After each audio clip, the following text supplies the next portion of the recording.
Students, आज हम discuss करेंगे फर्स्ट यूनिट का fourth chapter that is capacitance.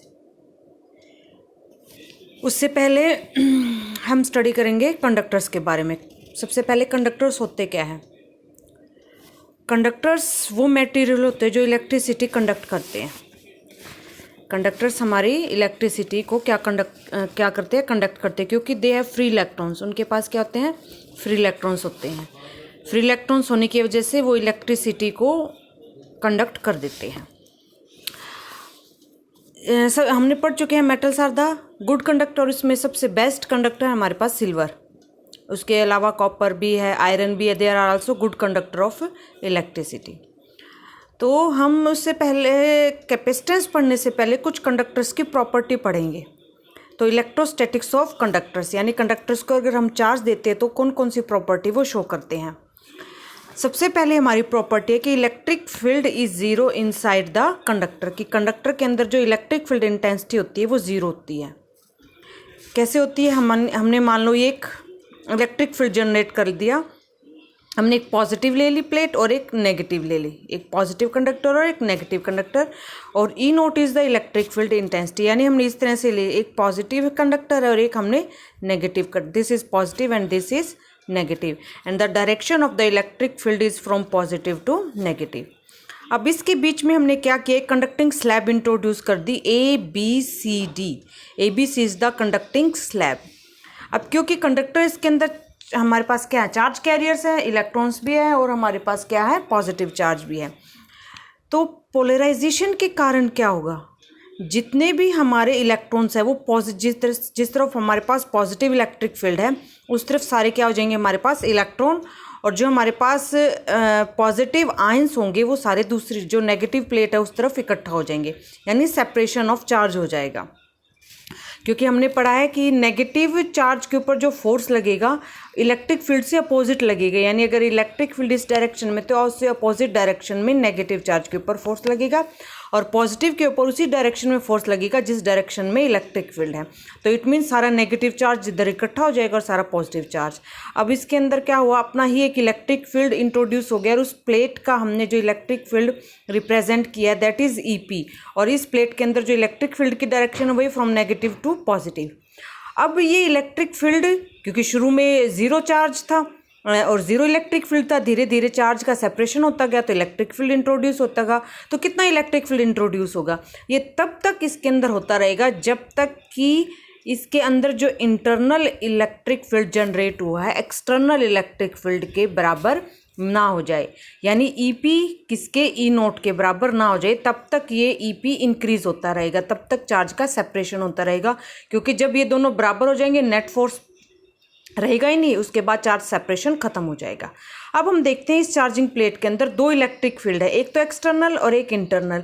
और तो जो नेट इलेक्ट्रिक फील्ड होगा, क्योंकि अपोजिट डायरेक्शन में है, एक्सटर्नल इस डायरेक्शन में है फ्रॉम लेफ्ट टू राइट, और जो हमारे पास इंटरनल है इससे अपोजिट डायरेक्शन में, तो जो नेट इलेक्ट्रिक फील्ड आएगा ई नोट माइनस में ई पी। क्योंकि दोनों हमारे पास क्या है? अपोजिट है, तो एक दूसरे से कैंसिल हो जाएंगे। तो net electric field inside the charge plate, conducting plate क्या हो जाएगा? हमारे पास ज़ीरो है। तो यानी जो हमारे पास कंडक्टर्स होते हैं उनके अंदर इलेक्ट्रिक फील्ड क्या होता है? हमारे पास ज़ीरो होता है। नाउ जो सेकंड प्रॉपर्टी है आउटसाइड द कंडक्टर, कंडक्टर के आउटसाइड किस तरह से इलेक्ट्रिक फील्ड होगा? उसके लिए हमने क्या किया? ये हमने कोई सरफेस कंसीडर कर ली, उस सरफेस को हमने क्या किया? पॉजिटिव चार्ज दे दिया। अब क्योंकि हम स्टैटिक्स पढ़ रहे हैं, यानी charge is at rest, it means there is no motion along the surface of the this charge conductor, यानी जो हमारे पास चार्ज है वो मूव नहीं कर रहा। It means component of electric field along the surface will be zero, और component of electric field along the surface is given by e cos theta। क्योंकि मान लो हमारे पास ये कोई सरफेस है और इस डायरेक्शन में हम कोई इलेक्ट्रिक फील्ड एज्यूम कर लेते हैं और इसके पैरेलल सरफेस ये है तो थीटा हो जाएगा। तो सरफेस के पैरेलल कंपोनेंट ये वाला कंपोनेंट होगा, that will be E cos theta. तो जो हमारे पास पैरेलल कंपोनेंट है E cos theta will be zero because there is no motion of the electric charge. अब इलेक्ट्रिक फील्ड तो ज़ीरो है नहीं, इसका मतलब कोस थीटा की वैल्यू ज़ीरो है। कोस थीटा की वैल्यू ज़ीरो कब होती है? 90, जब थीटा कितना हो 90 डिग्री होता है। और थीटा किस किस के बीच में एंगल था, it is the angle between the surface and electric field, यानी इलेक्ट्रिक फील्ड और सरफेस एक दूसरे के क्या होंगे, परपेंडिकुलर। यानी अगर ये सरफेस है तो जो इलेक्ट्रिक फील्ड इंटेंसिटी होगी बिल्कुल इसके क्या होगी, नॉर्मल होगी।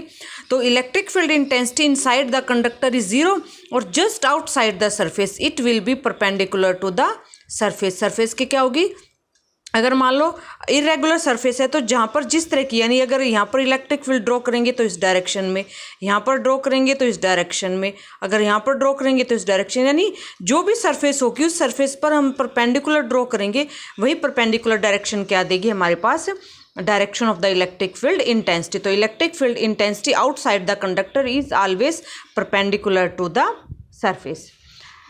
थर्ड है हमारे पास net charge inside the conductor is 0। Conductor के अंदर जो नेट चार्ज है वो क्या है हमारे पास 0। वो कैसे है, हमने गॉस लॉ पढ़ा था कि surface integral of the electric field intensity is equal to Q by epsilon not.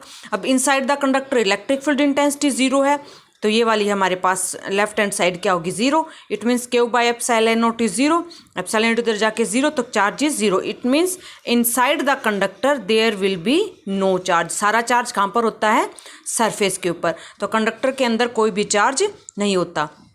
Fourth property हमारे पास की inside the conductor potential is constant. वो कैसे निकालेंगे, हमने पढ़ा था कि अगर हमने इस सरफेस के अंदर अगर हम कोई दो पॉइंट कंसीडर करते हैं ए और बी, तो उन दोनों के बीच में जो potential difference it is given by the work done per unit test charge. अब वर्क डन 0 है। वर्क डन क्यों 0 है, क्योंकि वर्क डन का फार्मूला था हमारे पास ई डॉट डी एस। अब electric field intensity inside the conductor is 0, तो वर्क डन भी क्या हो जाएगा हमारे पास 0। और यहाँ पर अगर हम वर्क डन को 0 करेंगे तो V B minus V is equal to 0। It means V B is equal to V A. V B is the potential at A and at B and V A is the potential at A, यानी इन दोनों points पर potential क्या है, same है। It means inside the conductor potential is constant at every point. Her point पर क्या हो जाएगा हमारे पास, पोटेंशियल कांस्टेंट रहेगा। Now fifth properties electric field at the surface of the conductor. क्योंकि हमने पढ़ा था electric field inside the conductor is 0, तो सरफेस पर इलेक्ट्रिक फील्ड कैसा होगा। तो इसके लिए हमने एक इमेजिनरी सिलेंडर कंसीडर कर लिया। D S is it's area of cross section. ये जो हमारे पास है इसका एरिया ऑफ क्रॉस सेक्शन हमने क्या कंसीडर किया, डी एस। सिग्मा हमने एज्यूम कर ली, sigma is the surface charge density. तो इसने कहा है कि जो इलेक्ट्रिक फील्ड होगा सरफेस पर, अभी हमने ये तो पढ़ चुके थे कि नॉर्मल होगा, तो उसकी वैल्यू कितनी होगी, सिग्मा डिवाइडेड बाय एप्सिलॉन। ये हम प्रूव करेंगे। इसके लिए हमने फिर वही कि सिलेंडर कंसीडर कर लिया जिसका एरिया ऑफ क्रॉस सेक्शन क्या है, D S. Now sigma is the surface charge density of this cylinder. Surface charge density is charge per unit surface area, तो Q divided by D S. Cross multiply किया तो Q किसके equal आ गया हमारे पास, सिग्मा इंटू में D S.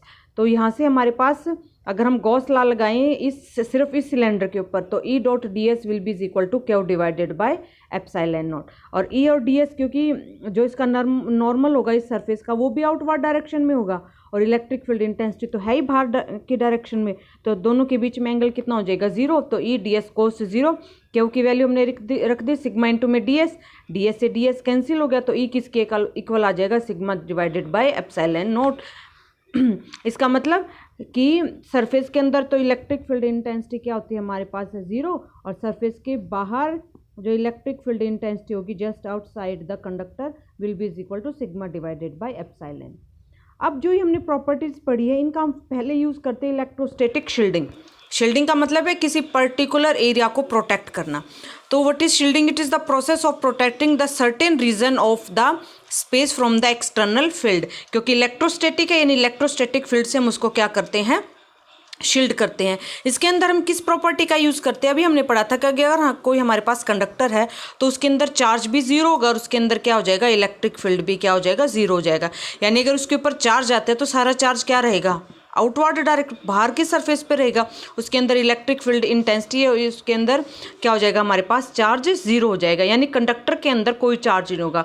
इसका यूज़ करते हैं जब हमारे पास लाइटनिंग होती है, यानी जब आसमान में बिजली चमकती है। तो अगर हम किसी गाड़ी के अंदर बैठते हैं तो क्योंकि जो हमारे पास गाड़ी है, कार है, it is made up of metal that is good conductor. तो कंडक्टर के अंदर यानी अगर हम गाड़ी के अंदर बैठे तो हमारे ऊपर कोई इफेक्ट नहीं होगा, क्योंकि गाड़ी के अंदर जो हमारे पास होगा वो चार्ज 0 है। यानी सारे का सारा चार्ज कहाँ रहेगा, उसकी सरफेस के ऊपर। अगर मान लो अगर हमें ये एज्यूम करें कि ये हमारे पास कोई कार है, तो अगर मान लो लाइटनिंग, यानी लाइटनिंग में क्या है हमारे पास चार्ज ही, तो चार्ज अगर इसके ऊपर आता है तो सारा का सारा चार्ज क्या हो जाएगा, इसके सरफेस पर आ जाएगा, और थोड़ी देर के बाद वो थ्रू टायर्स वो कहाँ चला जाएगा, क्योंकि टायर्स में थोड़ा बहुत कंडक्टिंग मटेरियल ज़रूर होता है, तो वो सारा कहाँ चला जाएगा, हमारे पास अर्थ के ऊपर। तो जो हम अंदर बैठे हमारे ऊपर उसका कोई इफेक्ट नहीं होगा। इसको इलेक्ट्रोस्टैटिक शील्डिंग में, इसको हम एक्सपेरिमेंट्स में भी यूज़ करते हैं, या कई बार अगर कोई ऐसा पार्ट्स है जिसको हम एक्सटर्नल फील्ड से या इलेक्ट्रिसिटी से अगर हम प्रोटेक्ट करना चाहते हैं,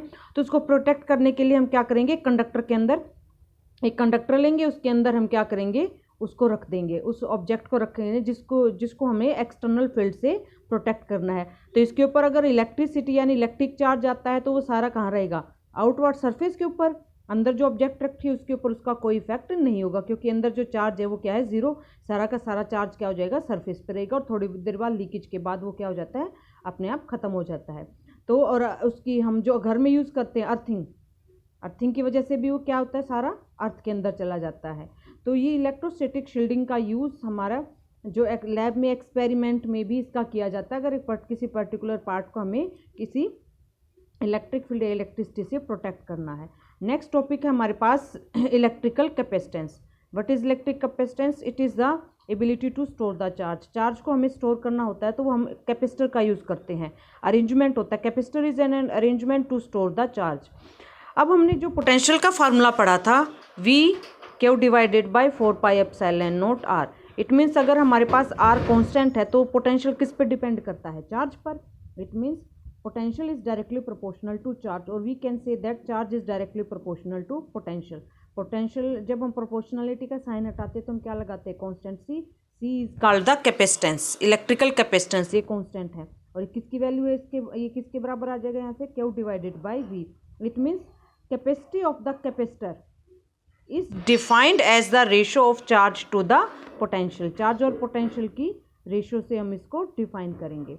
और जो कैपेसिटेंस है वो तो है एबिलिटी टू स्टोर चार्ज, और उसको चार्ज को स्टोर करने के लिए हम जिस इंस्ट्रूमेंट का यूज़ करते हैं दैट इज कैपेसिटर।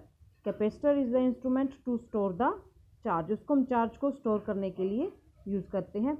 अब इसके बाद जो टॉपिक आएंगे कि चार्ज को कैसे स्टोर करते हैं, पैरेलल प्लेट कैपेसिटर कैसे काम करता है, उसकी एनर्जी कैसे स्टोर करता है, तो वो हम नेक्स्ट वीडियो में डिस्कस करेंगे। Thank you.